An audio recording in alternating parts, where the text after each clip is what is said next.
ఏమంటే ఒక దేవాలయం వదిలిపెట్టి పోతుంటా సార్ మీరు ఎక్కడికి వెళ్ళాలి సార్, మా అందరితో నడిపిస్తారు సార్. మేము రాత్రి నిద్రపోయినా ఈ పనులు చూస్తుంటే ఒక పక్కన గుడ్డిలో అదే బాధ సార్ మా అందరికీ కూడా. ఆప్యాయంగా మమ్మల్ని అందరినీ పలకరించే వ్యక్తి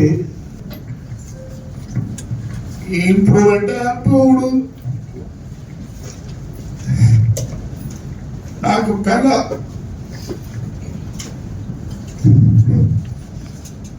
అవన్నీ నెరవేరాలంటే కోరుకుంటున్నా.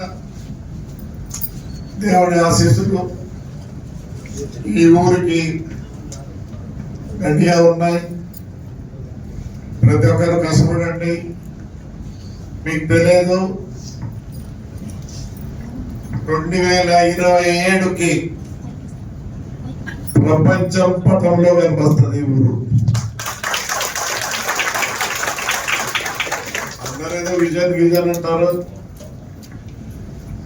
మేము మా నాన్న వల్ల ప్రపంచం చూసినాం. ఆ రోజు అనుకున్నా మా ఆఫీస్ ఇట్లా ఉండాలని. లేదు అంటే నేను కూడా లుంగి వాడినే. ఇప్పుడు అది చేస్తున్నాం. 17 ఎకరాలు ఆ బిల్డింగ్లు అవన్నీ కడితే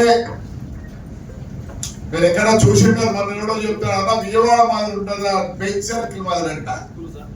పిచ్చిన ఇలా బెంచ్ సర్కిల్ కాదు, తాటిపత్రి సర్కిల్ నీకు అందరు రావాలా.